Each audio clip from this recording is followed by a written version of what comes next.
I'm sitting here, somebody on my right, others on the left. We will take it in the order in which it... Shall I sit at the end here? Is that good? Perfect. It's so good to see you. Too much? Oh, maybe. No, I don't think so.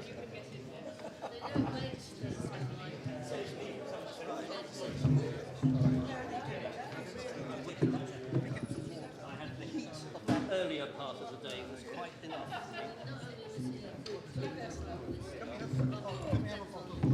We can. Not only can you. For some reason, I think it's possibly to the lights.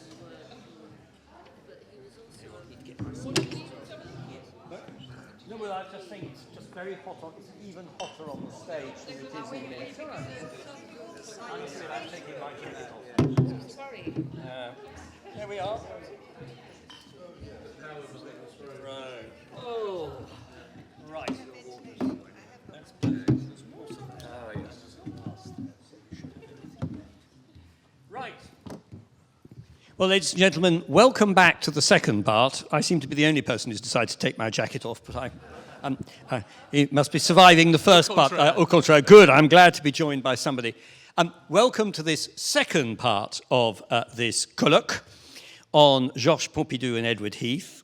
We are now going to turn to Heath, and I'm very pleased to welcome onto with me on the platform Michael McManus, former political secretary to Edward Heath and trustee of the Sir Edward Heath Charitable Foundation, Professor Sir Vernon Bogdanor, King's College London, former professor of government at Oxford University, where he tutored David Cameron, which Anthony Teasdale, visiting professor at LSE and Columbia University, and somebody who knows a great deal about Ted Heath.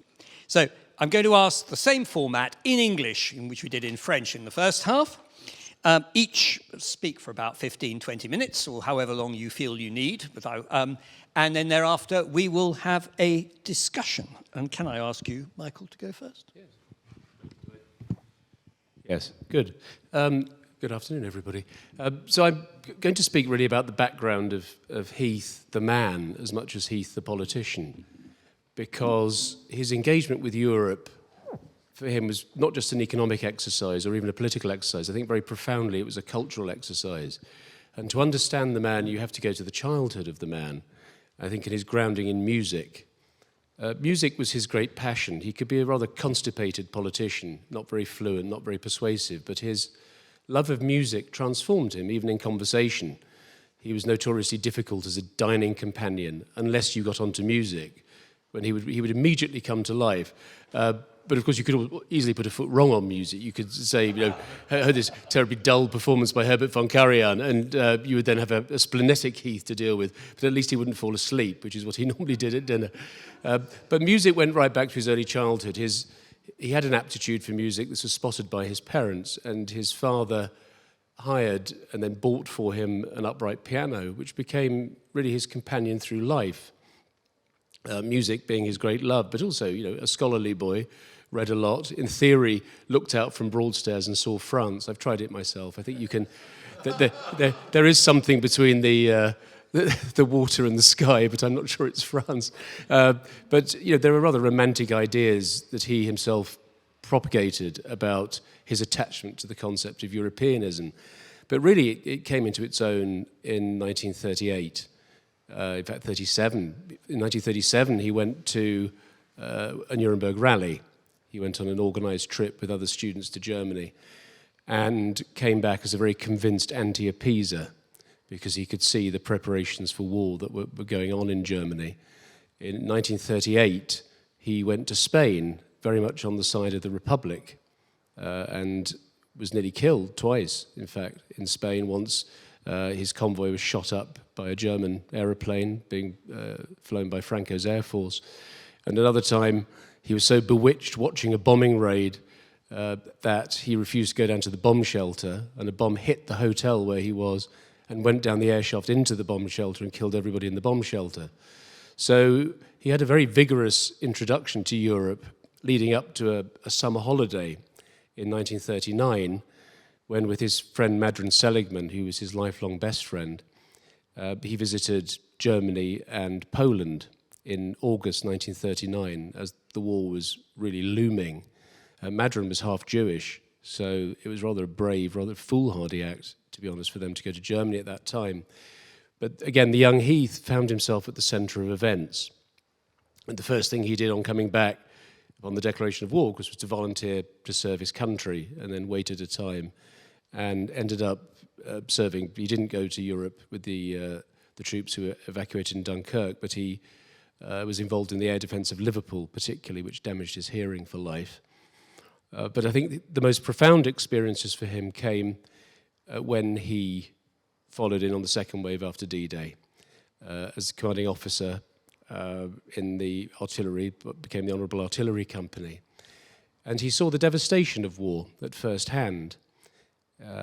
He went into the war quite convinced he wasn't going to survive, that the memory of World War I was still very acute and very fresh for people. And although World War II was a dreadful and bloody conflict too, that the carnage, almost the kind of automated carnage of World War I didn't happen again. And I think towards 45, he began to realise his chances of surviving actually were rather good, because clearly Britain and its allies were going to win the war. And the bullet with his name on it had not manifested itself. There's a nice story which I just remind myself of today. He found himself outside Hanover as a battery commander after VE Day. So exactly 80 years ago, he found himself effectively number 2 of the British Army in Hanover, in northwestern Germany. And the brigade commander said to him, right, our job is to start rebuilding Hanover and the surroundings. We're each allowed one priority. Mine is the race course, because I like racing and my fellow officers enjoy racing. We want something to do on our days off. What's yours, Heath? And the main opera house in Hanover had been completely destroyed, but there was a secondary opera house in a place called Herrenhausen, which was a rather beautiful 18th century opera house, and Heath's priority was to rebuild the opera house at Herrenhausen. And that tells you everything about the man, really, that he immediately was thinking about culture as he went back to Europe. He wasn't, as a young man, especially enamoured of opera, and I think this period made him more appreciative of opera, and particularly of German and Austrian opera. The first opera he heard while he was serving in Europe was the Seraglio by Mozart in Osnabrück, in a kind of barrack house. Then he went to Göttingen, where there now is, again, a great Handel festival, only to find that what they were performing was actually English operas. The Bohemian Girl by Balfe, almost forgotten then, totally forgotten now.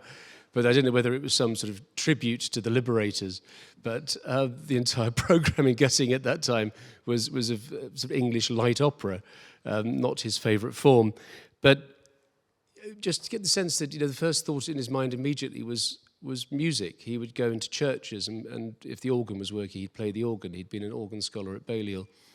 And his whole conception, really, of Europe, I think, was set in these days, that what broke his heart as much as the destruction of the economy was the destruction of culture. And in fact, I think the British Army had a very good record. I had a friend called Günther Wandt, who was a German conductor who conducted, I think, technically the last orchestral concert under the Third Reich in Salzburg in 1944, but was not a Nazi and was a friend of Adenauer.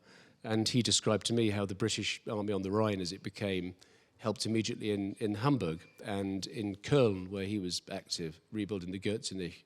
So this cultural concept was very strong, and I think Heath particularly was strong with it.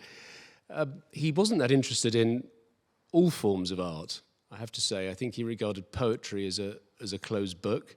He regarded theatre as rather frivolous and pointless. In art, I think the kindest thing one can say is he knew what he liked and he liked what he knew. As an early experience, his dad, who was a builder, used to look after some rather lavish holiday homes near Broadstairs where the family lived. And the chairman of one of the big auction houses owned one of these and advised the young Heath on buying art. Said, don't buy it as an investment. He said, first thing is, do you like it? The second is, can you afford it? And the third is, can you live with it? And if the answer to all three is yes, then you buy it. And I think he's stuck to that all his life.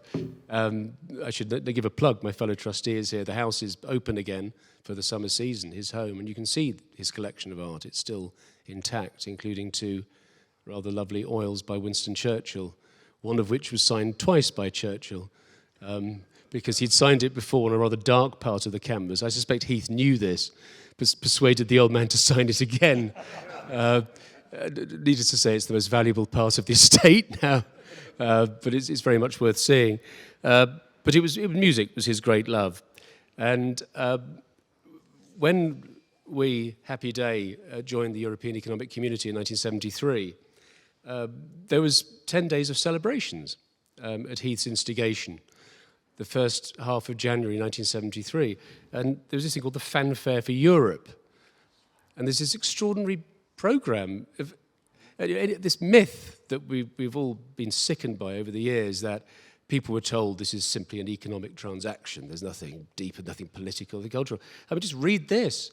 It's an extraordinary document. And I'm just going to read a little bit from it in closing to give you a flavour of Heath taking Britain into Europe. Wednesday, the 3rd of January, 1973, this began, so 2 days after accession. At Wembley, there was a football match, the 6 against the 3. I don't know what the result of that was. I should have looked that up. But at the Opera House, fanfare with Colin Davis and Benjamin Britten, the trumpeters of the Royal Military School, organised by Patrick Garland, royal family present. A huge sort of cultural splurge then for 10 days across the country. The Chieftains, the Irish band, toured the country. And some of the names, I mean, for a fan of classical music, the people taking part, George Schulte, who was a friend of Ted Heath, Herbert von Karajan did come. He brought the Berlin Philharmonic specially for a special prom at the Albert Hall, 2 Beethoven symphonies. I remember Ted Heath saying they came for their rehearsal. Von Karajan just had them play a C chord, said, "That's perfect, come back this evening." But the organising committee, Lord Goodman, Jack Lyons, William Glock, Ian Hunter, the great impresario, Robert Mayer, Max Rain. It was an extraordinary event. And this is how he saw our relationship with Europe, that it was a profound coming home culturally. His introduction bears reading out from, this is in Heath's own, above his signature. From the 1st of January 1973, I won't do the voice, we are part of the European Economic Community. 2 committees under the chairmanship of Lord Goodman and Lord Mancroft have, at my request, organised a programme of artistic and other events in the first fortnight of the year to mark this. As you will see from the contents of this book, the activities seek to include items to suit all tastes, that's true, including Fringe Theatre in Islington at the King's Head, which is still going. We are being joined in this by leading performers, orchestras and entertainers from the other countries of the community. See the language, very cultural. The economic word doesn't appear very much. In arranging this programme, we do not pretend that links of this kind have not existed before. Indeed, in recent years, understanding of the achievements in the arts and in other fields in each other's countries has steadily increased. Many more of us in Britain, in particular young people, travel to other European countries than a decade ago, many more of us than a decade ago. Irrespective of our formal position under treaties, we have become steadily more European in terms of our knowledge and contacts. Our aim in this programme is to mark the beginning of a new phase in our relations with our European partners. I'm sure it will succeed, well, alas, and will give enjoyment to many. So, there it is. This is from the desk of the Prime Minister. This is not signing an economic treaty. This is Britain coming home, and not before time. Before I close, I'm going to read a few things from this. It's an extraordinary, fun document, and they got great people to write it. Some of you may remember Humphrey Lyttelton, great broadcaster, very witty man and band leader, who had a very long life and a very long and active life. And he writes about food. There's a section on food. So Humphrey Lyttelton writes, "To dine à deux, le grand Vefour, you must not look for much change out of £20. Those are the days. Yes, our membership didn't reduce inflation immediately. It is in the lower reaches of gastronomy that I hope for change, if and when the nations of the EEC achieve a common standard of living. For it is in economics that we find the real difference at present between the British and continental eating out habits. In Europe, they have long accepted there is a minimum price to be paid for eating out, below which it is just impractical. In Britain, we cling stoutly to the view that if you look hard enough, you'll always find somewhere cheaper. It's not that we're either poor or mean, it's just that our priorities put food below a great many other luxuries of life. Thus, we continue to patronise and maintain in business establishments which should, by any civilised standards, be closed down or redirected to the pet food market. No, we each judge for ourselves whether things have changed very much. A standard of living and of wages which can embrace with equanimity a £2 bill for a single meal, coupled with the discovery through greater European contact that good eating is really one of the few genuine pleasures in life, will do more to dispel our inferiority complex than all the good food guides laid end to end. If it happens, we may yet see both bad food and good food, quote unquote, relegated to things of the past. There's a couple of others because I think I've got the time. Another very interesting essay. I was a former colleague and friend at the back. Raising the Language Barrier by Maurice Buckmaster, who had been the head of the French country section of the Special Operations Executive, SOE. It is no longer, of course, vital, as it was in the days of the French resistance, for British visitors to France to speak French so perfectly that they could pass muster with the milice as Frenchmen. In those days, the threat of denunciation to the Vichy authorities, or worse still, the Abwehr or the Gestapo, did tend to concentrate the mind wonderfully. There is no such pressure now, he says. And there are more essays on every subject under the sun, of appreciation of art, of the continental grand European tours. And I think this all comes from Heath's wartime experience, really. I think his childhood, his wartime experience, that he felt we not only were coming home culturally, but that this was the beginning of a new, an exciting era for the nation, not just because we export and import more, but because we perhaps would overcome what Humphrey Lyttelton, I think, rightly describes as a certain inferiority complex in that time. I think the sad fact, and 2016 proved this, is that we never quite did. And it's a great pity that this passion and this cultural connection was not more infectious. Thank you very much. I can certainly vouch for the fact that he lit up when you spoke to him about music, because the only time I ever succeeded in managing, in the 4 years we overlapped in Parliament, a conversation with him in the division lobby was over the opera where I'd seen him at Glyndebourne on the Saturday night, and we spoke on the Monday. The trouble was, after about a minute, he realised that he knew much more about the opera and the musicians than I did, and the singers, and therefore, in good Heath fashion, he tailed off, and sort of after a humph, he went off to vote. However, for a minute, there was a real connection. More than most people. Can I pass over next to Vernon Bogdanall? Well, unlike the other speakers, I have to restrict myself to politics. And I'd like to talk about two things. Firstly, Pompidou's domestic achievement, briefly, but then his relationship with Edward Heath. And I think both cast tremendous light on current problems, both domestic and international. Now, it's worth remembering that when de Gaulle left office in 1969, the French political system was still in flux, and it had been threatened by students and workers in 1968 in the so-called événement. Pompidou gave stability to the Fifth Republic and ensured that Gaullism and the institutions would survive the retirement of the founder. I think that wasn't inevitable. Since the revolution, France has struggled to seek a principle of legitimacy. Louis XIV had hereditary legitimacy. He was himself France. Apparently, Madame de Pompadour called him France, even when they were in bed together. Since the revolution, France has had 14 different systems, and the Fifth Republic is now the longest, if you date the third from 1875. De Gaulle's legitimacy had been in large part personal. In 1940, as a mere divisional commander, he had said with scant constitutional justification that he represented France. And this must have struck some in Britain of being like those deranged people who said they were the Queen of Romania or the Emperor of China. But in 1958, he again became France when there was a vacancy. Now, it might be the Fifth Republic could have been just the charismatic appeal of the general and would not survive his departure, because de Gaulle did not really believe or build in a party structure to complement his own personal rule. He had disdain for parties which he thought divided France, whereas what France needed was a unifier. He once said, "I am neither the left nor of the right, I am for France." In the words of one British diplomat, he saw himself as a rassembleur de tous les Français. Pompidou, by contrast, saw the president as a party leader and helped turn the Gaullists into a broad-based conservative party, like the British Conservatives or CDU, something that France had lacked since the Revolution. De Gaulle, by contrast with Pompidou, did not regard himself as a conservative. He saw the conservatives as the small-minded bourgeois who had supported Vichy.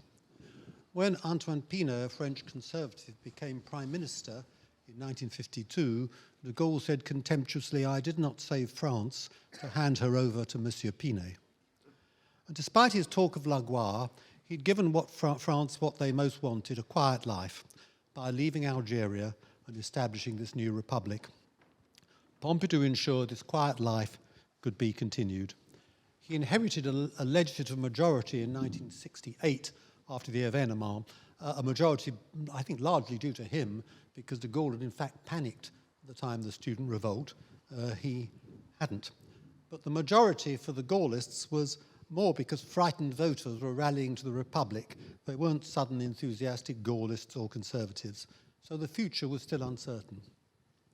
And Pompidou's socialist opponent in 1969, Gaston Defferre, said if he were elected, he would appoint Pierre Mendès France, a radical, as prime minister. And there would then have been a diarchy at the top, or perhaps France would have become a parliamentary system, as in a sense the 1958 constitution implied.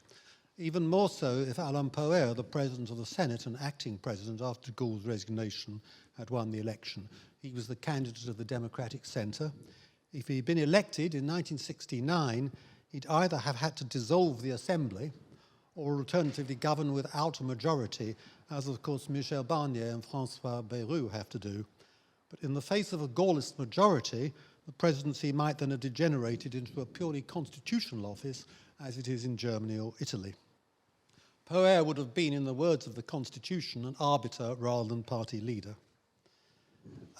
So it was not clear whether de Gaulle's departure would mean the end of the regime, but the success of Pompidou squeezed the old independent centre to the benefit both of the Gaullists and also of the reviving left. In 1971, the new Parti Socialiste was created, and in 1972 came to work with the communists in Mitterrand's common programme. So what has been called by some a bipolar quadrille developed, which gave France stability for many years. President and Prime Minister were of the same party and enjoyed a majority in the Assembly. Two preconditions of stability lacking today. Much of that was due to Pompidou. His success is proved by the political evolution of François Mitterrand, who in 1964 published a critical essay on the Fifth Republic called Un coup d'état permanent, but was later to become the longest-lasting president of the Republic. Now, Heath, like Pompidou, was a conservative in the sense of being leader of a moderate conservative party. But in fact, Pompidou was more conservative in temperament than Edward Heath. Heath had more in common with Pompidou's first prime minister, Jacques Chaban-Delmas, a reformer whose idea of what he called a new society upset the conservative instincts of Pompidou and seemed to owe more to the radical Mendès France, in whose cabinet Chaban-Delmas had actually served, ignoring de Gaulle's prohibition on working with Fourth Republic parties.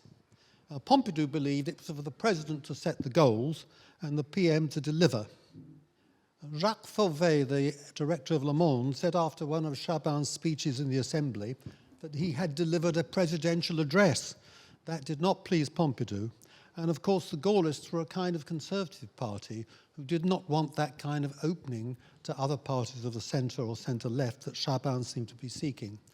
And Chaban sought to strengthen the position of the Prime Minister against the President by seeking the support of non-Gaullists such as Jacques Delors. He went too far in 1972 when he proposed a vote of confidence in the government following a policy debate. This seemed an encroachment on the powers of the president, whose position rested, Pompidou believed, not on a parliamentary vote, but as an elective monarch on the people. Chapin was dismissed and presidentialism reasserted. The conflict in those years between president and prime minister will, I think, remind many people of the current conflict between President Macron first and Michel Barnier and now with Français Bayrou. But at least there was under Pompidou a secure parliamentary majority. There's now no such majority, but a parliamentary blockage, which people who know French history are familiar with from the Third and Fourth Republics, a blockage which Bayrou wants to resolve through use of the referendum. So does Macron, but unfortunately they can't agree what the subject of the referendum should actually be. And the bipolar quadrille, which was previously a precondition of stability, may now be breaking down. Last year there were 4 French prime ministers, a condition reminiscent of the Third and Fourth Republics. There are currently 11 different groups in the Assembly, again reminiscent of the Third or Fourth Republics. And we've got the resurrection in France of an older type of cleavage, seen particularly in the Third Republic, a tripolar structure, the left held together uneasily in a new popular front, a fragmented centre, and on the right Marine Le Pen and her Rassemblement National. François Bayrou now seeks to entrench this tripolar system through proportional representation, which could take us all the way back to the Third and Fourth Republic. So perhaps political habits last a long time. It's not clear whether the changes Pompidou engineered are permanent or temporary, and it's not clear whether the French are still happy with the elective monarchy that is the Fifth Republic. So there may again be a vacancy, as in 1940 and 58, but sadly there's no de Gaulle to fill it. Now, the relationship between Pompidou and Edward Heath. I begin with a remark made by the French ambassador to Britain at the time of the Iraq War, who said how sad it was that Britain and France could only work together in times of disaster. He instanced Munich 1940 and Suez. Interestingly, both in 1940 and after Suez, abortive proposals were made for permanent British-French union. The short period when Heath and Pompidou worked together, from 1970 to 74, was an all-too-brief exception to the generalization of the French ambassador. They were able to cooperate without needing the spur of disaster to do so. Before that, there'd been a mésentente, and perhaps still is, the fault of both sides. In December 1942, Churchill, one of the most francophile of British prime ministers, said, "The Almighty, in his infinite wisdom, did not see fit to create Frenchmen in the image of Englishmen." As is well known, he called de Gaulle the Constable of France, but he also called him the monster of Hampstead.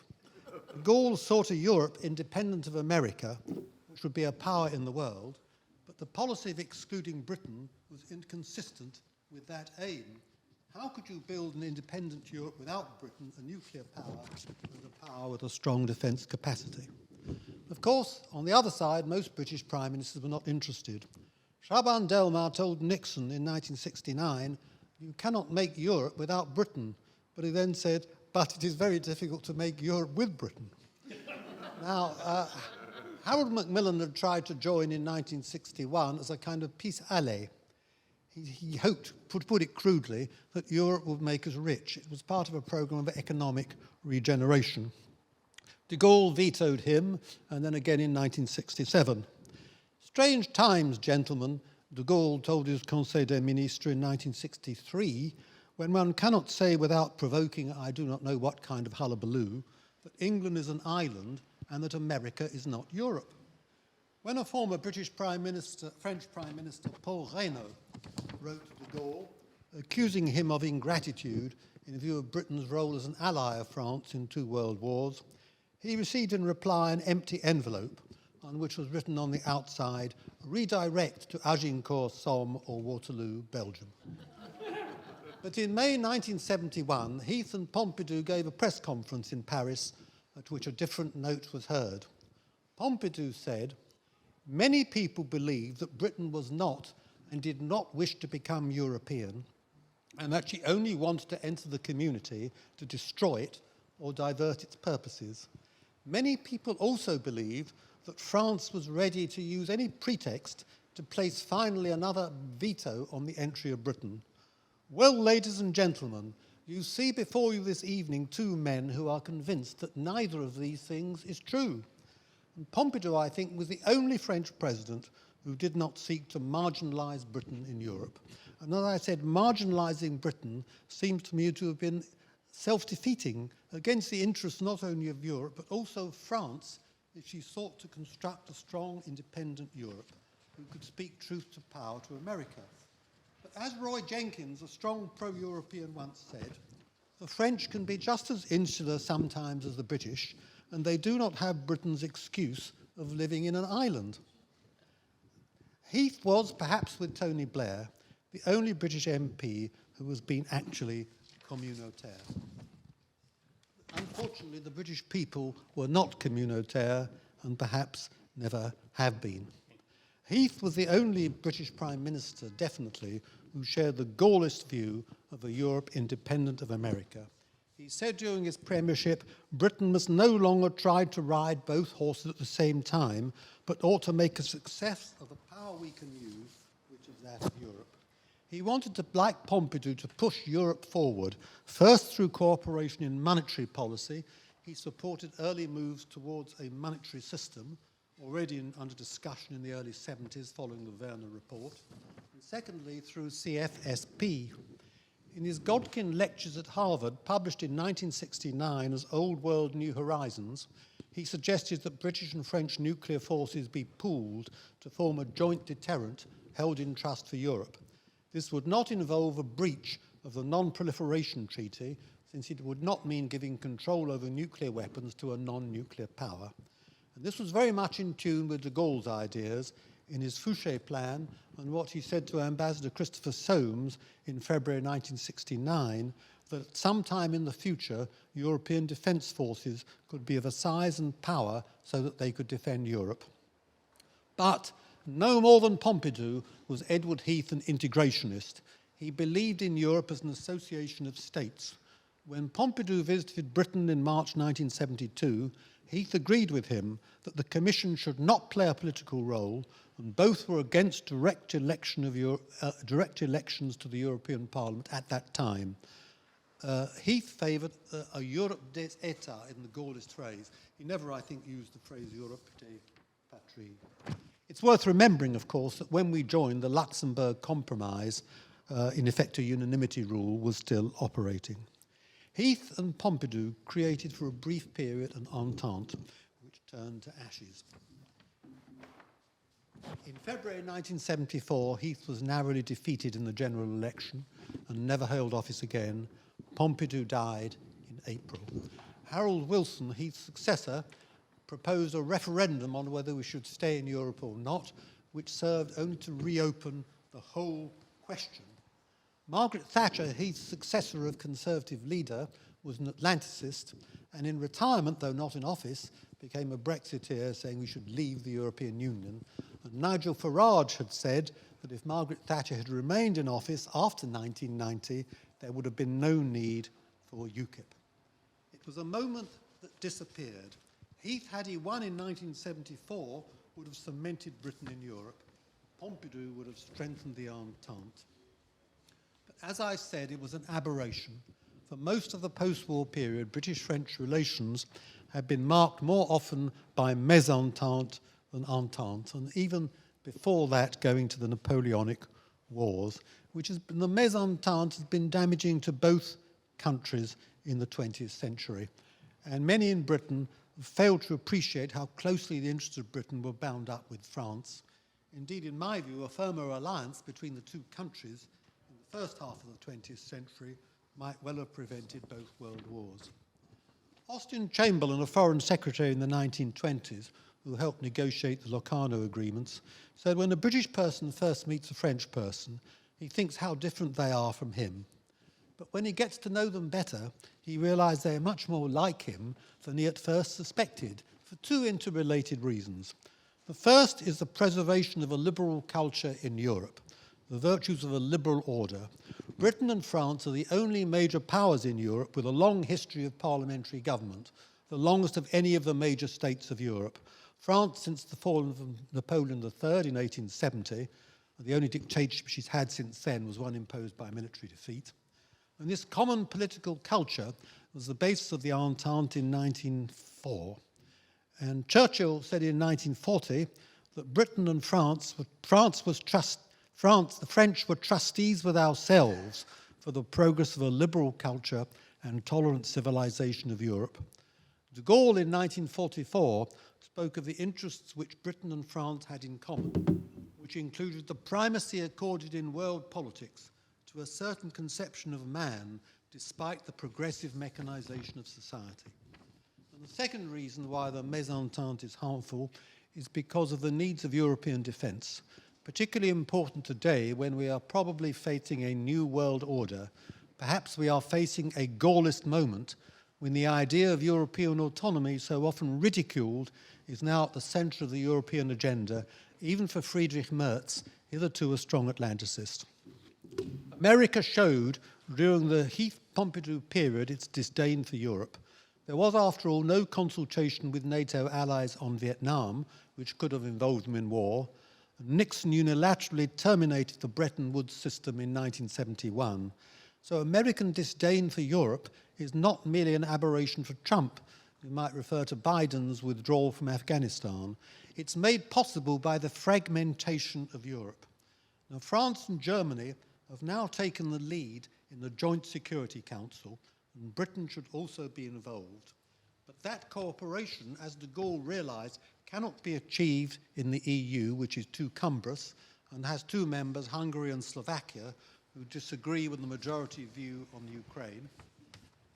And de Gaulle, therefore, was not so much out of line as sometimes appears.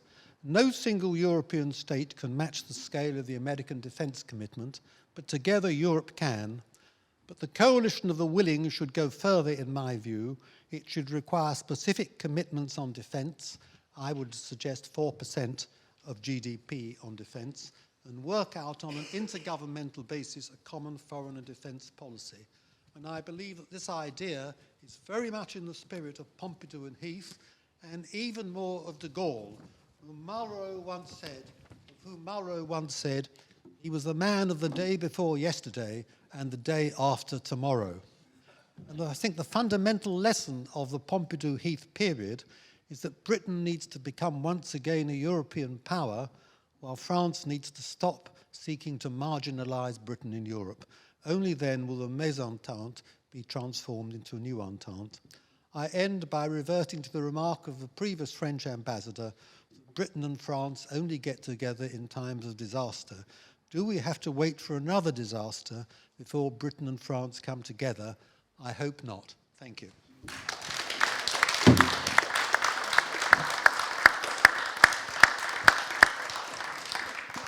Thank you, Vernon. We will move on to Anthony Teasdale. Thank you very much, Dominic, and thank you, Vernon, for those fascinating remarks. Not only did the periods in power of George Pompidou as French president and Edward Heath as British prime minister coincide very closely. The one started in June 1969, the other in June 1970. But they both ended very abruptly in the first half of 1974 in a way that few commentators foresaw, at the end of a time which we can now see was a period of high economic growth that was closing. Heath lost power in an early general election, which he called when he did not actually need to, over trade union power, and Pompidou succumbed to a rare form of leukemia at a moment when division on the French right almost saw the return to power of a resurgent and increasingly united French left. And it's difficult now to remember how big these shocks were.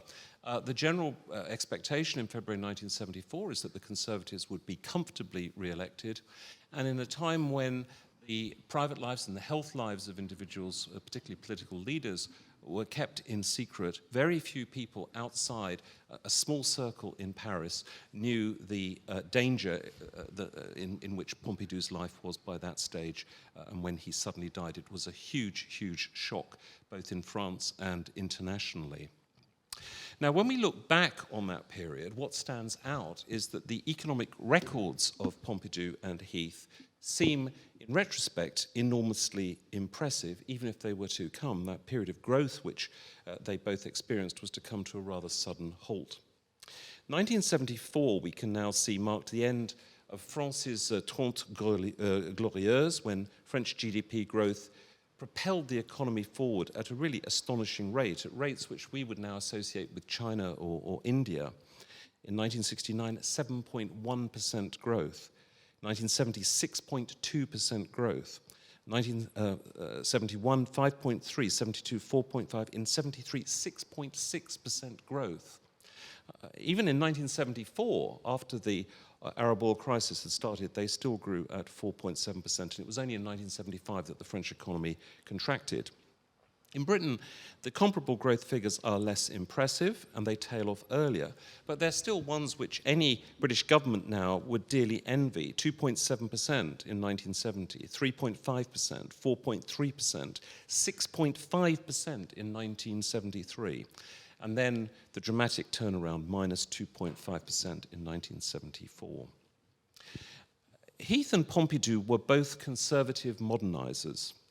They shared a broadly common project. They were forward-looking, centre-right political leaders who were set on modernizing their economies and their societies, and with a strong commitment less to the market, although both interestingly had worked in financial services at an earlier stage in their career, than to building national infrastructure, autoroute, TGV, Airbus, and nuclear power in France, the Channel Tunnel, the Third London Airport, the London Motorway Box, who remembers that now, here in Britain under Ted Heath.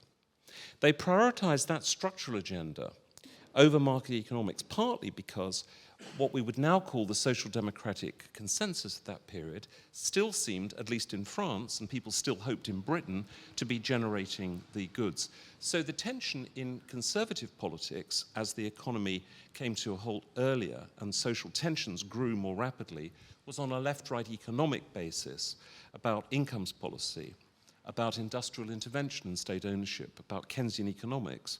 Whereas in France, it was more about social change and the speed and the high levels of social change that growth was generating, quickly making France a much less conservative society and conservative country. So under the surface, things were not quite as stable as the raw economic statistics might suggest. And in particular, for much of that period in office, both of the two men that we're considering were grappling with a highly volatile international economy, with an unfolding dollar crisis brought on by the difficulty of funding the Vietnam War in the United States, followed by massive explosions in oil and other commodity prices.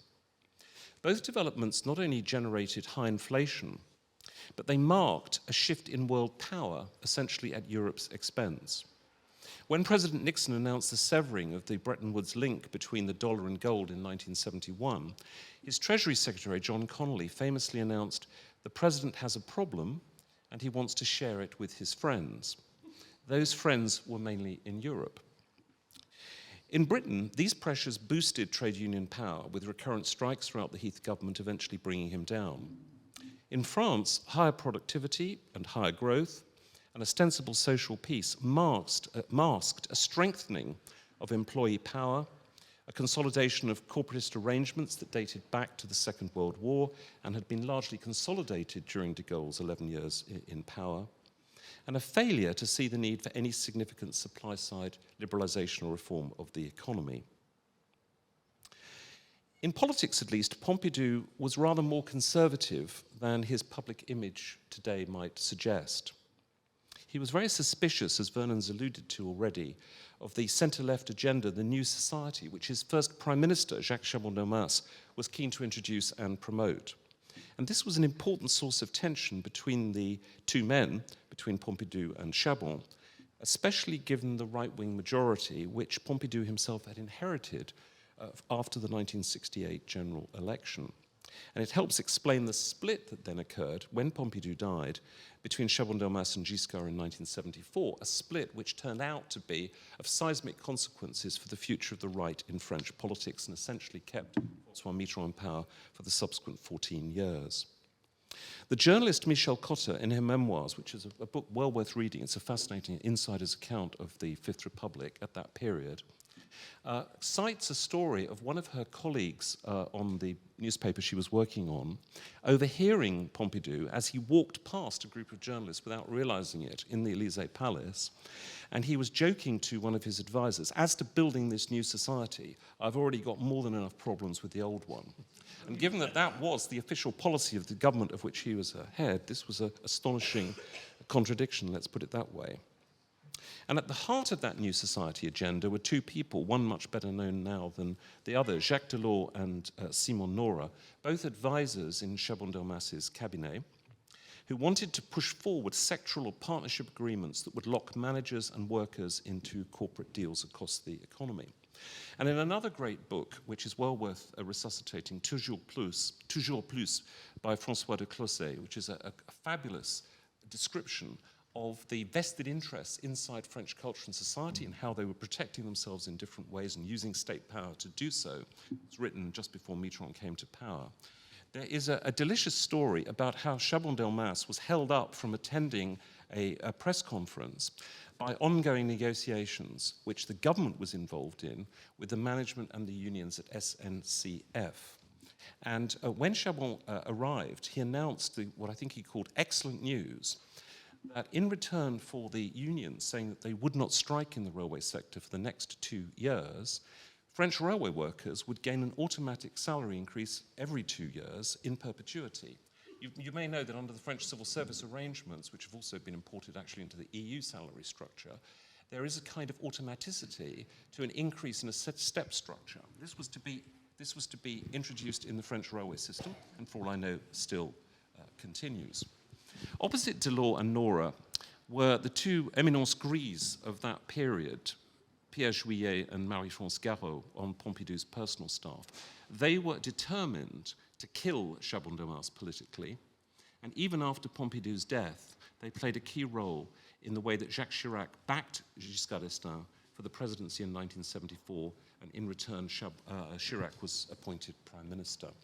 And one of the mysteries of this whole period is the revelation that Jacques Chaban-Delmas had paid no taxes for 3 years in the run-up to his appointment as prime minister, in fact for 4 years, from 1966 to 1969, 4 calendar years, when he was president of the National Assembly in the run-up to his appointment as prime minister. Le Canard Enchaîné revealed this, and there was, of course, always a suspicion that this had been leaked out either by the prime minister's office or by the finance ministry. The prime minister's office was, of course, Pompidou at that stage, and the finance minister was Giscard d'Estaing.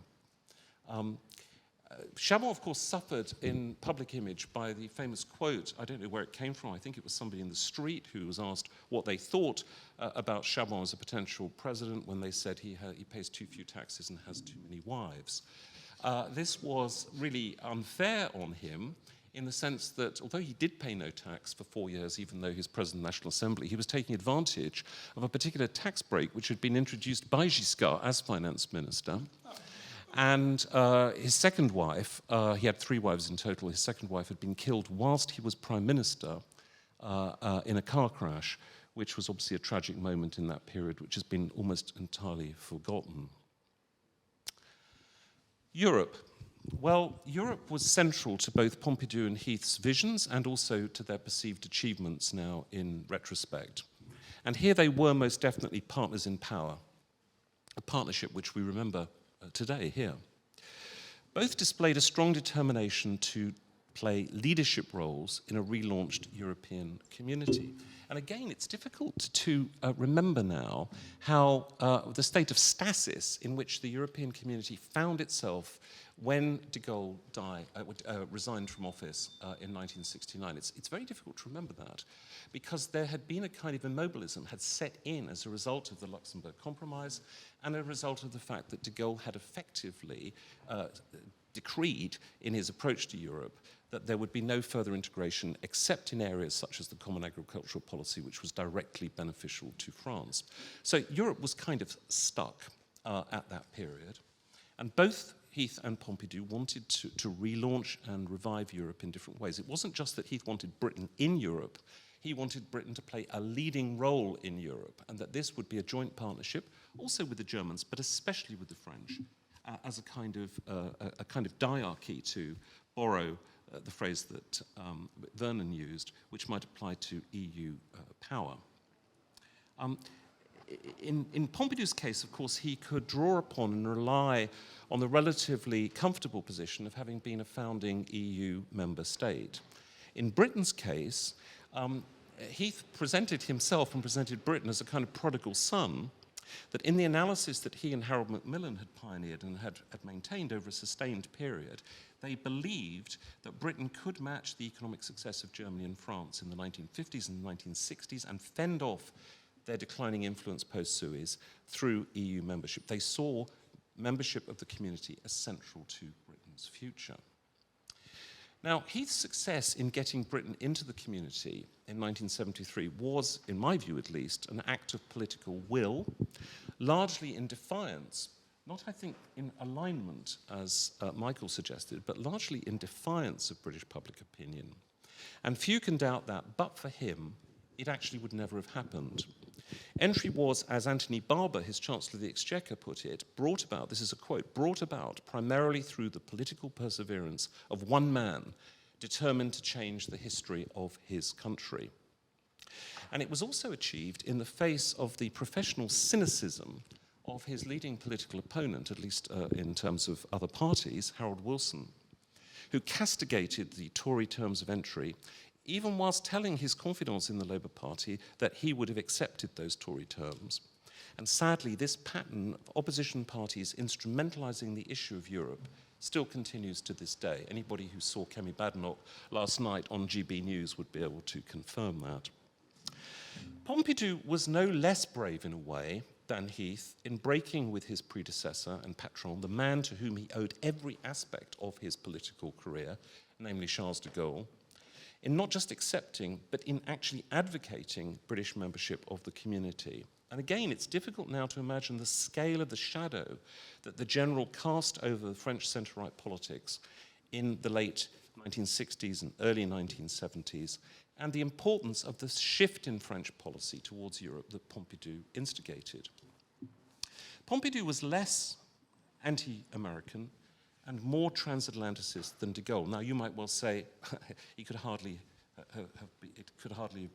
wasn't very difficult to see that shift. But it was an important shift, and it was one for which there was some resistance inside his own political party. And conversely, Heath was less pro-American and less transatlanticist than successive prime ministers before him. Even if Pompidou kept France out of the integrated military command structure of NATO, he saw very much the centrality of the Atlantic Alliance to the survival and prosperity of the West, with Europe and the United States as its twin pillars. And both Heath and Pompidou shared an instinctive skepticism to the America's tendency towards unilateralism in leadership. They had an allergic reaction, both of them, to Kissinger's Euro of Europe, 1973, which they thought patronizing. And they wanted Europe to be a political player on the world stage in its own right, not against America, but as a partner with America. And there are important resonances, as Vernon suggests, to the situation today. An important point is that Pompidou and Heath both enjoyed foreign policy, and they wanted to be personal players on the world stage in their own right. Neither of them had previously been allowed much rein in foreign policy in their earlier ministerial roles. Pompidou had been very effectively contained as Prime Minister by de Gaulle to managing internal policy. He had no meaningful international role at all, whilst Heath had been Chief Whip and what we would now call Business Secretary in his previous ministerial functions. And as soon as they got to their top jobs, they flourished, both of them, on the international scene, not only finding each other as kindred spirits in a kind of political bromance, but quickly becoming active partners with the presidents and prime ministers of the time around the world. And these were big figures: Nixon, Mao, Brandt, Brezhnev, Sadat, Mayer, Gandhi, some of the most important figures in the second half of the 20th century. Pompidou wanted Britain in Europe for both political and economic reasons, but these reasons were both really linked to the notion of economic and political power. That was at the centre of them. And as the Gaullist intellectual Maurice Drouin put it, Pompidou's view was that, quote, Europe with Britain would be difficult, but without it, it would be impossible. Now, one of Pompidou's reasons was his view that Britain's instinctive preference for intergovernmental over supranational, i.e. confederal rather than federal structures in Europe, would enable them to manage the transition to a more European agenda, a more ambitious European agenda. This was a big reversal of the previous assumption. The previous assumption had been that intergovernmentalism would block Europe, and that's what had occurred with the Luxembourg Compromise, that's what had occurred with de Gaulle. Instead, his view was that if you could get the leading European powers to align on a more ambitious European agenda, then Europe could take off. And both of them had much greater respect for that than for the central community institutions in Brussels of the European Commission, which was led through this period by a series of rather weak presidents, or the fledgling European Parliament. Indeed, Pompidou said to Heath in one of their very early meetings, before UK entry, that entry would, as Pompidou put it, sound the death knell of supranationalism in Europe. Pompidou was not that interested in the fine detail of l'Europe communautaire, the detailed policies and directives and initiatives of the institutions in Brussels. He was much less interested in that than he was in building a European framework in which France and Britain could and would work together to withstand global pressures and turbulence and shape the challenges that they collectively face together to their common advantage. Pompidou, in fact, had little knowledge of the operation of the community institutions. He'd never, as far as I know, he'd never been to a council meeting, for example, before he became president. And there was no European Council in those days. There were occasional summit meetings. And he reinvented that process, which had been aborted by de Gaulle in 1962 when the Fouché plan failed. And so he, in effect, created his own European Leadership Forum, something which is now attributed to Giscard d'Estaing, but actually Pompidou played a key role in reviving. So both Heath and Pompidou shared an essentially Gaullist, in inverted commas, vision of how they wanted Europe to develop, politically and institutionally. And they did so at what turned out to be a rare moment when both Paris and London pointed in the same direction on the big policy issues. Sadly, this partnership in power came crashing down in spring 1974, and the momentum behind the Pompidou-Heath alignments soon started to dissipate. An important opportunity for Britain, and arguably too for France and Europe more widely, was lost, never really to return. The years that followed were to prove even more difficult economically and politically at home and abroad than they had during the Heath-Pompidou period. And under Giscard and Mitterrand and Wilson again, Callaghan and Thatcher, French and British national priorities in the community started gradually and then rapidly to diverge. Britain became increasingly cautious, minimalist, and as one would say now, transactionalist in its attitudes and demands.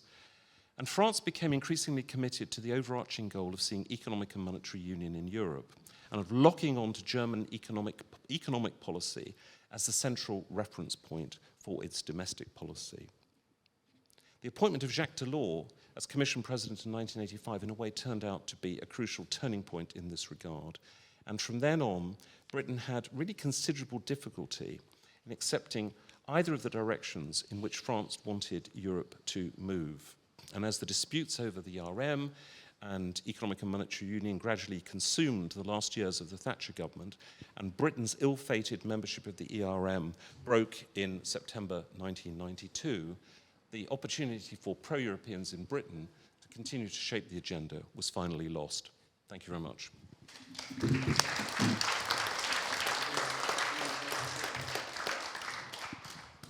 Thank you, Anthony. Now we are at the point where we can have some discussion. I am also very conscious that Robin Butler, Lord Butler, has joined us. And of course, he was at the heart of some of the decision-making that took place at the time of Heath-Pompidou's critical relationship in the early 1970s. And I don't know, Robin, if you'd like to lend a word, and we can give you a microphone, but it seems to me it's too good an opportunity to miss. That's very kind. and get past here. Thank you very much indeed.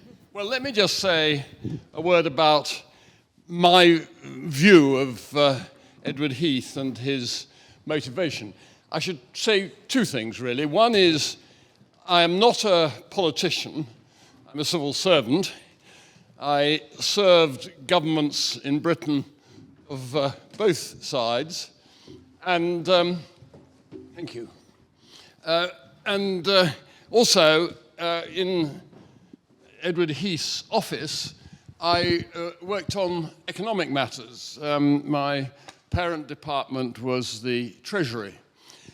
I think I'd like to just add two things, really. I think that in the early 1970s, Britain's economic policy was actually driven by high unemployment, or what was regarded as high unemployment.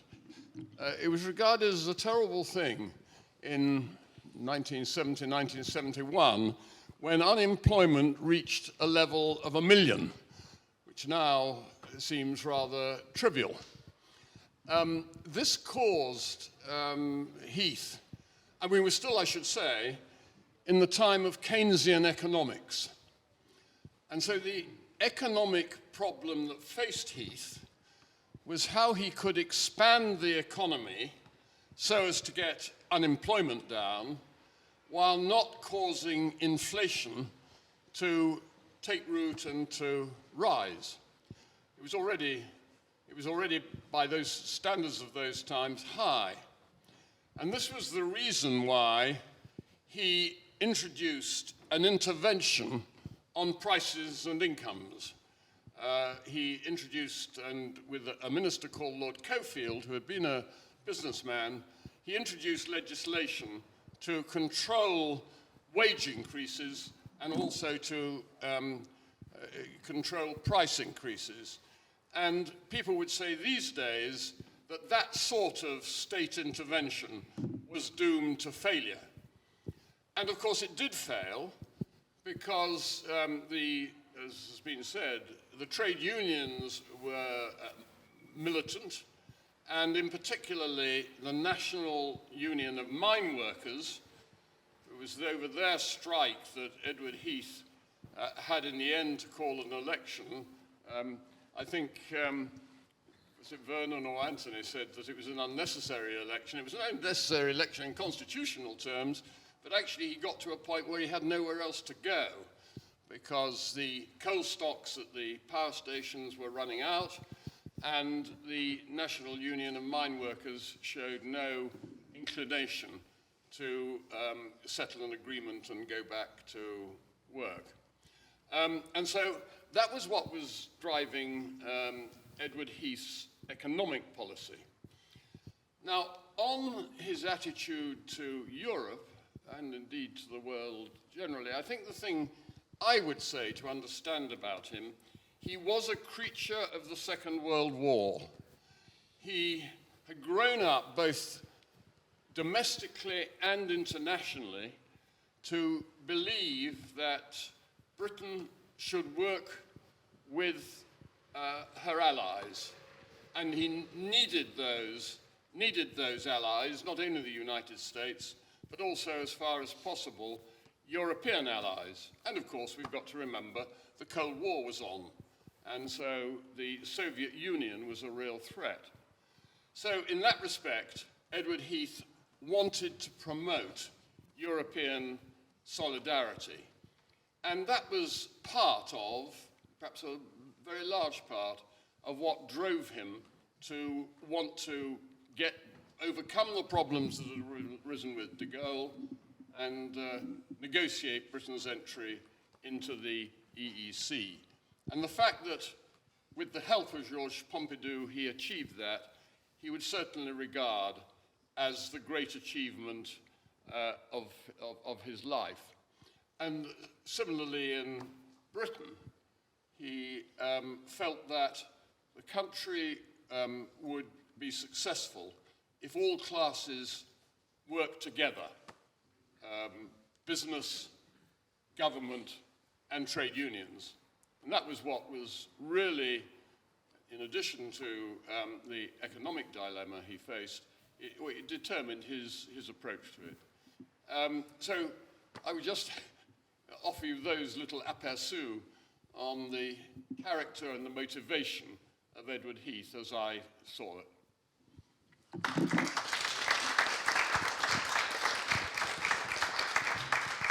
Robin, thank you very much. Now, we have an opportunity for discussion and questions, and I just wondered who wanted to ask a question, and I don't wish to usurp the chair's prerogative, so we will start.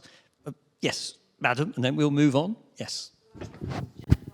Right, yes. So. Thank you very much. Well, thanks. Thank you very much to all of you. I mean, a fascinating afternoon, but Vernon, I think it was you who said that Heath and Pompidou sought to lead the two nations in a different direction with regard to the wider framework of Europe. But of course, leadership isn't just about sort of changing institutions and structures. It's about shifting societal attitudes more widely. And clearly, they failed to do this because the project really didn't survive, either of them. Now, I suppose you could argue they didn't have long enough because Heath was out politically and Pompidou died. But nevertheless, is not the lesson, or one of the key lessons we should draw from their relationship in that particular period in history, the importance of addressing societal attitudes more widely, rather than just looking at institutions and frameworks. And indeed, couldn't one argue that it's the failure to do this and the undermining of those attitudes dating from the financial crisis of 2007 that's led to a lot of the political difficulties we're seeing throughout Europe at the moment. So, should there not be more political focus on those, underlying attitudes and approaches than we're seeing at the moment from leadership anywhere within Europe? Yes, certainly. Heath realised he had to alter attitudes. He couldn't do it. He wasn't a very good communicator. I think the question arises of whether anyone could do it, and related to that, I think, is the question of the British people wanted us to be or remain a great power. Did they care? I mean, Churchill once said he could have defended the British Empire against anyone except the British people. I mean, the political leaders all thought it was important for Britain to play a large role on the world stage. Perhaps the British people didn't and just wanted to get on with the quiet lives at home. And the thought occurs to me that if you'd looked at the world in 1945, you'd have said that Britain was a really great power in the world and that France was broken. And because we thought we were a great power, we became a nuclear power. That's what great powers did. They were nuclear powers. But just 16 years later, France was the leading power of Europe and Britain was a supplicant. It changed very quickly. And not that much has changed since then, it seems to me. The world froze. There was a lot of flexibility in world affairs, and Heath tried to alter that, radically shift things away, but actually, as you say, didn't succeed. And we've been a supplicant all the time in relation to Europe, it seems to me. First asking for opt-outs, and now we're asking for opt-ins, and nothing has changed much. I should just perhaps note that Churchill plagiarised that from George Bernard Shaw, who wrote, of course, that the British soldier can stand up to anything except the British War Office. I just interject a thought on this public opinion point, that throughout the late 60s and early 70s, public opinion was very shaky on our membership and generally hostile. But then 50 years ago, we were just girding up for a referendum campaign. And at the beginning of that campaign, the polls suggested it was going to be very dicey, probably going to vote to leave after just 2 years. And he led from the front and was a different man. Actually spoke with real passion and warmth and coherence. And of course, it was a 2-to-1 result to stay in. As a subtext to that, in terms of the attitude of his own party, in 1975, 85% of Conservative voters voted to stay in. In 2016, it was 42%, so it halved the proportion of Conservatives voting to stay in. But that was really, arguably, his high watermark as a politician. And I think he and Roy and others involved in that campaign felt, at least for a generation, the job was done. They'd done it. They'd made the point. The public had been properly informed, drawn into a great debate, and had overwhelmingly supported membership. We lost, and he's still there. Do you want to say it? Yes, next question. So before I ask the question, so the question is based on, I took some very interesting points about what happened in the 70s, that Heath was actually trying, his ambition would be unions, business leaders, making it all work, three-legged stool. And also bringing us back to the economics, different in France. France has always been a little bit more tolerant of strikes. It never seems to get us, people just roll their eyes and here we go. And there must have been a very deep division. Of course, that's why the election got called in the 70s. It was a political need. But I've asked people who are economists, I have two friends who are economists, to explain to me why was it so rigid in the 70s, unemployment figures and everything. And I don't know if you have any views on this, but what they tell me is economics was done as a pseudoscience. They were trying to make it into a science with all these equations, which then got totally debunked in the 90s by behavioural economics, because sometimes people do things and behave even when it's against their interest. And I just wondered if poor old Heath was actually stuck in this very rigid regime. I can see already now how the Treasury has a real maniacal hold on our current Chancellor, and I wonder if that was what the Treasury, in its traditional grip, was like that on Heath. Shall I have a go at that? Yes, I mean, I think it was a turning point in economic policy and also in economic theory.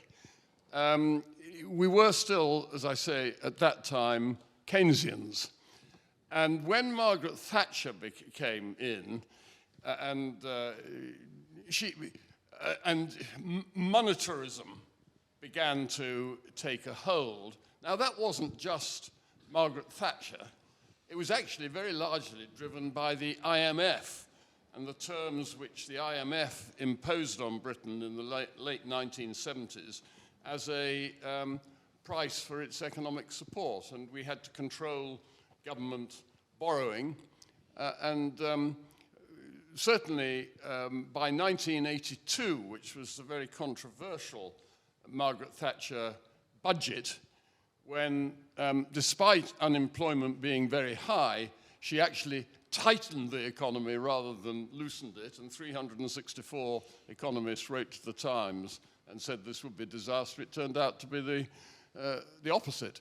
And so that, as I see it, there was a revolution actually happening quite apart from the personalities of the people involved. But Anthony, what would you say? The only thing, I'll stand up if I may. The only thing I would add to that is I think there's a widespread view that there was a sort of discontinuity between Heath and Thatcher, and that Thatcher was a kind of anti-Heath in some way. But when you talked to people who were leading members of the Heath government, or were members of the Heath government, and then were leading members of the Thatcher government, for example, Geoffrey Howe, who I used to work for. I also had this conversation with Nigel Lawson. They did not see that discontinuity, that sudden abrupt shift. And there were very few people, actually, who were leading figures of the Heath government who kind of denounced their experience. Keith Joseph was one, but most others didn't. They saw this as a learning experience. They drew lessons from what had happened during the Heath government and basically said, never again. There will never be another U-turn of that kind. Nigel Lawson said the difference between the first term of a Thatcher government and the Heath government is, we will, if necessary, be a one-term government, but there will be no U-turn. I think it's an important point. And Margaret Thatcher herself said, I think it was on Ted Heath's 80th birthday, but it may have been on another occasion, that she could not have achieved what she did but for the experience of the Heath government. She didn't renounce it. She basically drew the conclusions from it about what needed to be done and the way in which, in a sense, the Selsdon agenda, if you like, of 1970 should be pursued in a different way at a different time. But obviously the breaking of the power of the trade unions was absolutely central to that. I was going to... Oh, there's a question at the back. Sorry, go there first, and then I'll come to my question if it's still live. Maybe our last. Thanks very much. This is just, sorry, just picking up a point, a very interesting point that Anthony made, to the effect that both the Pompidou and Heath governments were, in a sense, in the twilight of the Bretton Woods years. They weren't aware of it at the time.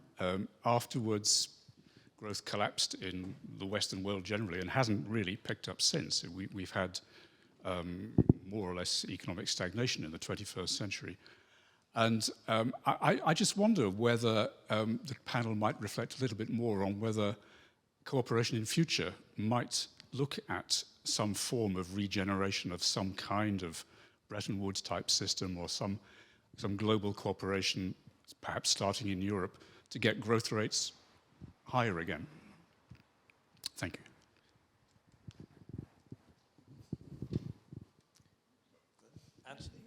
No, you go first, Anthony. Well, I think it's very difficult to see how that's going to happen under Donald Trump, anyway. So, whilst this might be a noble cause, I think it's difficult to see how we get there. On the other hand, the notion that once you have significant regional powers, and that seems to be the kind of polycentric world we're moving towards, each of which can disrupt the prosperity of the other, it may be that at a certain point there is a kind of rapprochement and an acceptance of a need for greater coordination. But I must say, I think the trend at the moment is the opposite. It's towards economic nationalism rather than economic cooperation. So whilst I would agree it's desirable, I just don't see the stepping stones to get there. Yes, I think all I'd add to that is the cornerstone of the Bretton Woods system was to maintain stable exchange rates between countries, and nobody cares much about that these days.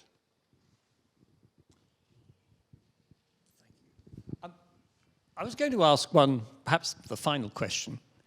I was struck by some of the comments that, in a way, the drive to Europe, I suppose, reached its climax in a way with the referendum in '75 and the astonishing outcome. And I played a small role in it. I worked for the Keep Britain in Europe campaign. And then after that, it was really sclerosis, or at least a parting or divergence of the ways. Leading almost inevitably to where we've ended up for the United Kingdom today, because I just wondered, a couple of things struck me. And the first was that the long-term success of our going in '75 seems to me to have been overwhelming. I remember as a boy in the 60s being in Paris, and 50% of all the top US companies had their European headquarters in Paris, and by 1986 there wasn't a single one there. They'd all moved to London. So we had reaped the advantages of membership.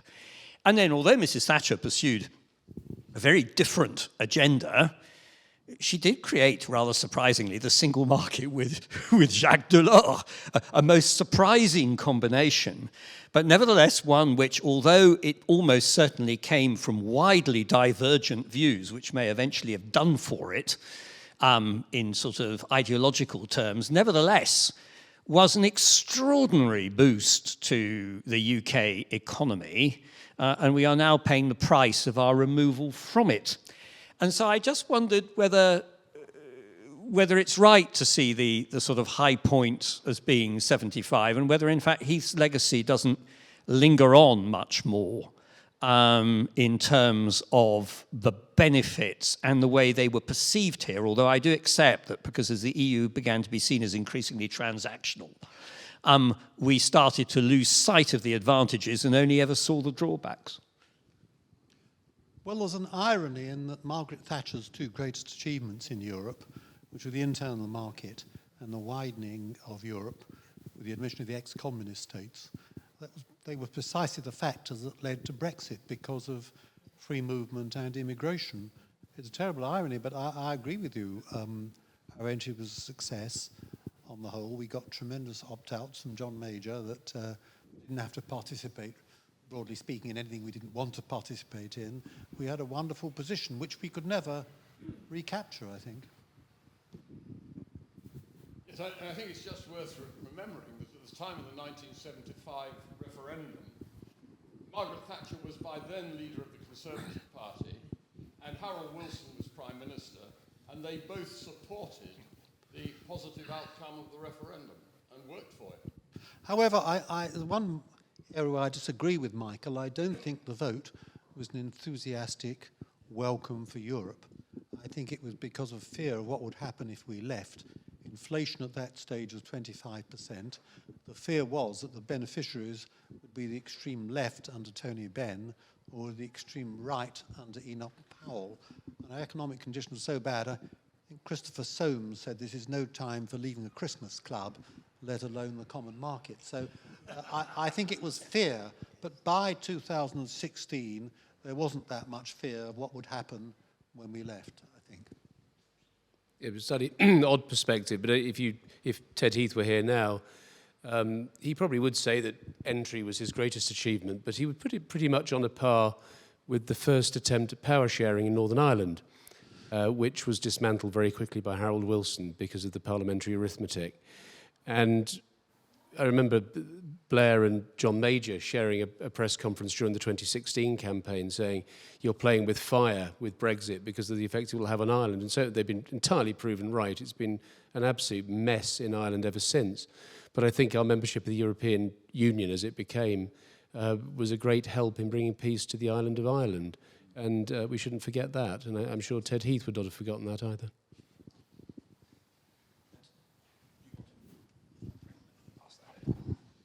The irony that Vernon points to is absolutely critical. But there's another irony, of course, which is that the single market itself set off a further process of European integration. The success of the single market program created the logic for the single currency. The success of international business and being able to operate throughout the continent created the demand for common environmental standards or even social standards. So Margaret Thatcher felt that she could contain the single market simply in terms of the free movement of goods, services and capital. Wasn't so much an issue on the people front, but she wasn't wildly enthusiastic about that at the time. But in fact, the single market spillover effect just went out in all directions, and it created a new momentum for European integration. And that's really the genius, in effect, of what Jacques Delors did. He used the single market as the means to get a much more ambitious European agenda. However, I think there's a bigger problem. It isn't just about the single market or the particular policies that were pursued. When you go back to the Founding Fathers, even though there may have been rhetoric, there may have been a certain amount of nostalgia and of political wind in all of this, the reality is that I think many of the continental countries, certainly the ones that came together, genuinely believed at the start that they shared, as Robert Schuman and others put it in a declaration, not the Schuman Declaration, a separate declaration in 1951, that they shared a destiny in common. I don't believe that Britain actually as a country has ever sensed that it shared a destiny in common with its European partners. And it's that absence of the perception of a common destiny which I think lies at the heart of the problem of Britain's membership. Sooner or later there was going to be a serious problem here, and successive governments, as we know, tried to avoid that issue. And then when David Cameron finally, as he put it, sought to lance the boil, it blew up rather spectacularly in his face.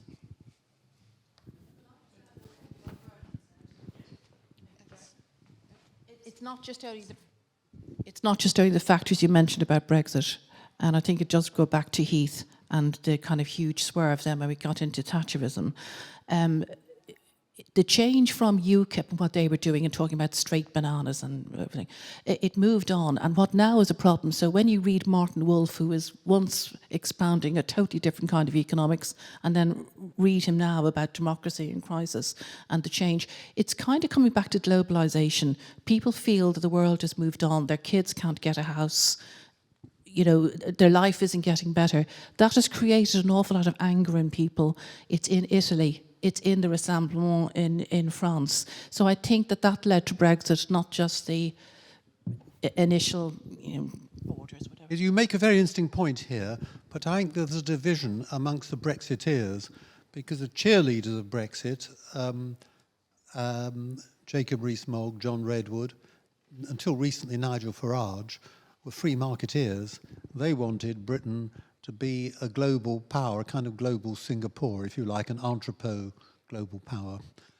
The foot soldiers, particularly in the northeast, they didn't want more globalization, as you're implying. They wanted protection against it.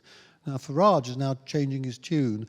I was very fortunate because I recently wrote a book with a chapter on Farage, and although he knows my views are diametrically opposed to his, he agreed to give me a telephone interview, which was very helpful to me. And I pointed out this contradiction in his view. I said most of your supporters are not market people, Thatcherites. They want protection against globalisation. And he gave what I thought was a very inadequate answer to that, but he's now changing. He favours now steel nationalisation. He's against the benefit cuts and so on. But I think there was that tension at the time of the referendum in the Brexit movement between what you might call the cheerleaders and the foot soldiers.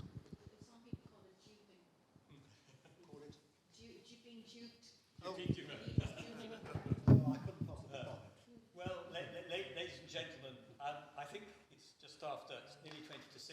It is time that we drew these proceedings to a close. Can I first of all, on your behalf, thank Michael McManus, Pompidou, Anthony Teasdale, and Robin Butler, because we had the real privilege of having more than our anticipated speakers for their contribution on what's been a fascinating debate on Heath and Pompidou and Heath's motivation. So give them a thanks.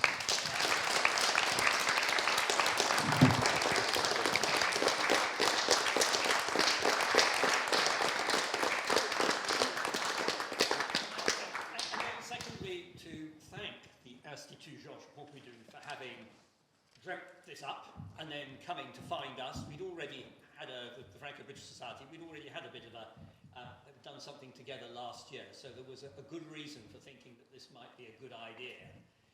And as a format, I think it's been absolutely fascinating. I'm immensely grateful to the Institut for having facilitated it, and of course the Institut Français here, and the French ambassador, and everybody else who has lent their support. Thank you very much for coming. I hope this may be a start of doing more such things in future.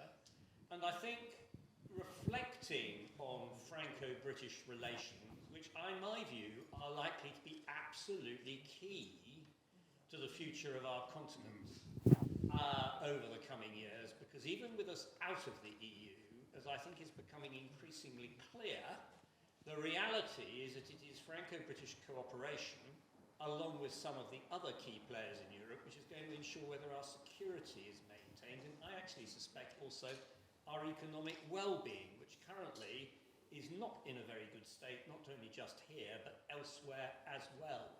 So hopefully this may be the start of some very productive discussions. And in doing that, going back to look at the past, as I know as a historian, is a very sound place to begin. And Heath and Pompidou seem to me to be, Pompidou probably hasn't needed reappraisal because he's already seen within France, certainly, as having been a very great president in a number of ways. But I think Edward Heath is probably due for a considerable level of rehabilitation. And I sense that at long last, people are beginning to cotton on to just how big his vision was and how actually he set out achieving it and delivered many benefits as a consequence. Thank you all very much.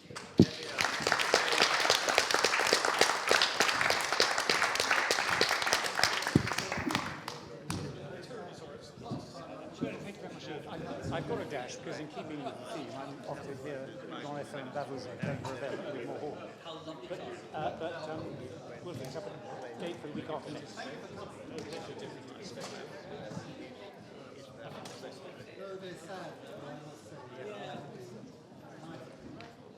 Yes.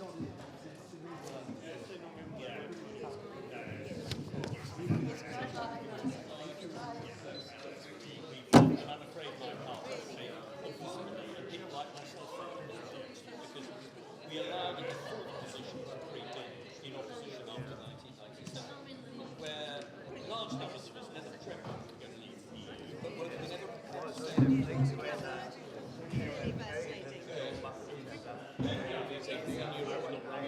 So why in Europe? Tell us why in Europe. I'm afraid